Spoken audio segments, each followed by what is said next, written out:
Olá, pessoal! Bem-vindos de volta à nossa conversa sobre Ana Karenina.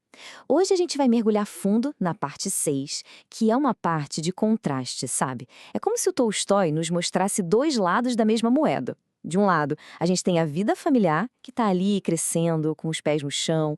Do outro, uma paixão que começa a se apagar no meio de todo aquele luxo. Vamos explorar juntos essa história de duas casas. E a grande pergunta que paira sobre essa parte do livro é exatamente esta: o que é que sobra quando aquele fogo inicial da paixão começa a diminuir e a vida real, com todos os seus problemas, bate a porta? É essa questão que o Tolstói vai investigar usando os lares de Lievin e Diana como um laboratório mesmo. E essa pergunta vai guiar toda a nossa discussão de hoje. Então vamos começar pelo campo, na casa do Livian e da Kitty. A vida deles não é um conto de fadas, não. É super concreta. A gente acompanha a gravidez da Kitty, a Livian cuidando da fazenda, o ciúme que aparece. São as alegrias e as dificuldades do dia a dia. É uma vida real, sabe? Com raízes. E para mostrar como essa vida real é importante, Tolstói nos dá um exemplo perfeito. Pensem no irmão do Levin, o Sergei, que é todo intelectual, e na Varenka, que é super caridosa. Os dois vivem no mundo das ideias, dos ideais. E o que acontece quando eles tentam se aproximar? Nada. Não vinga.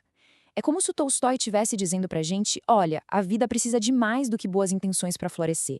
Precisa de chão. E por falar em vida concreta, nada mais real do que o ciúme, né? De repente aparece um convidado, o Veslovsky, todo charmoso, e começa a dar em cima da Kitty na maior cara de pau. Isso desperta um ciúme terrível no Lievin, um sentimento que abala completamente a paz da casa e coloca o relacionamento deles à prova. E aqui a gente vê o tamanho do conflito interno do Living. Porque de um lado tem o código social da época. A Dolly até explica para ele. Qualquer marido ficaria feliz, é sinal de que sua esposa é admirada. Mas para o Living, não.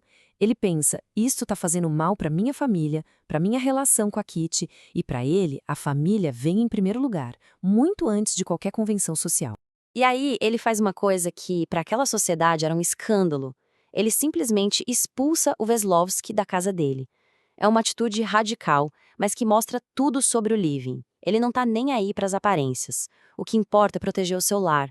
É um momento chave que define o caráter dele. Agora vamos fazer as malas e mudar completamente de cenário. A gente sai da vida rústica do campo para seguir a Dolly na visita dela à propriedade luxuosa da Ana e do Vronsky. E essa viagem já prepara o terreno para o contraste brutal que a gente vai encontrar. Durante a viagem, a Dolly, que está exausta com os filhos, com o casamento, começa a refletir sobre a própria vida. Ela se sente presa, sabe? E aí ela começa a fantasiar sobre a vida da Ana. Uma vida que parece livre, sem todas as obrigações que ela tem. Naquele momento, na cabeça da Dolly, a vida de Ana é a única que parece valer a pena. Só que quando ela chega lá, essa fantasia começa a ruir.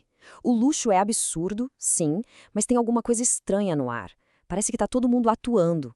A Dolly percebe que a Ana quase não vê a própria filhinha, que o Vronsky precisa estar sempre cercado de gente para não ficar entediado, e o golpe final é a Ana confessar que a ocupação principal dela é inventar coisas para manter o Vronsky entretido com medo de que ele vá embora. Aquela felicidade toda era só fachada. Isso nos joga direto no coração do problema entre a Ana e o Vronsky. Aquela paixão que parecia que ia incendiar o mundo. Ver um trabalho desesperado para manter as coisas como estão. O amor se transformou numa arena de controle, de medo, de uma ansiedade que não acaba nunca. O Tolstói usa uma imagem muito forte para descrever o que a Ana faz. As redes de amor. É como se ela estivesse o tempo todo tecendo essas redes, com charme, com ciúme, com sedução, para manter o Vronsky preso. O problema é que essas mesmas redes que o prendem também o sufocam. E quanto mais sufocado ele se sente, mais ele tenta escapar. E aqui o contraste entre o Levin e o Vronsky fica escancarado. Lembram do Veslovsky? Pois é, ele também flerta com a Ana. E qual a reação do Vronsky? Exatamente o que a sociedade esperava. Ele fica orgulhoso. Olha só como a minha mulher é desejada. Ele a vê como um troféu. É o oposto da reação do Levin, que viu o mesmo flerte não como um elogio, mas como um perigo real para sua família. Dois mundos realmente. E nessa conversa com a Dolly, a Ana abre o coração e mostra toda a sua angústia. Ela tem total consciência de que o único poder que ela tem sobre o Vronsky é a paixão, já que ela não é esposa dele legalmente. Então a vida dela se resume a essa pergunta aterrorizante: como eu faço para manter esse amor vivo? Um amor que ela sente, no fundo, que está escapando pelos dedos. Para aguentar essa pressão, a Ana desenvolve mecanismos de fuga. De dia, ela se mantém ocupada o tempo todo para não ter tempo de pensar. Em momentos de crise, ela literalmente semicerra os olhos, como se quisesse se recusar a ver a realidade. E à noite, quando o silêncio é ensurdecedor, ela recorre à morfina para conseguir dormir e apagar a consciência. Pois é, a paixão já não é mais suficiente para segurar o Vronsky. Então a Ana precisa de uma nova tática, uma nova rede de amor. É aí que a ideia do divórcio, que ela sempre evitou, volta com tudo. Mas percebam, não é em busca de liberdade. É como uma nova jogada, uma nova arma para usar nessa relação. E a gente vê essa manipulação acontecendo passo a passo. Primeiro, o Vronsky viaja para umas eleições, buscando um respiro, um pouco de vida própria. A Ana se sente abandonada e o que ela faz? Manda uma carta dizendo que a filha está doente para forçar a volta dele. E é aí que ela joga a cartada final. Ela aceita pedir o divórcio. Ela percebe que essa é a única coisa que pode amarrá-lo a ela de um jeito novo, mais permanente. E a parte 6 termina assim, com um gancho daqueles. Ana e Vronsky se mudam para Moscou, ou seja, voltam para o centro da sociedade que os condenou, para esperar a decisão do Karenin sobre o divórcio. Eles estão literalmente voltando para a jaula dos leões. E essa decisão nos deixa com a pergunta que vai nos assombrar até a parte 7.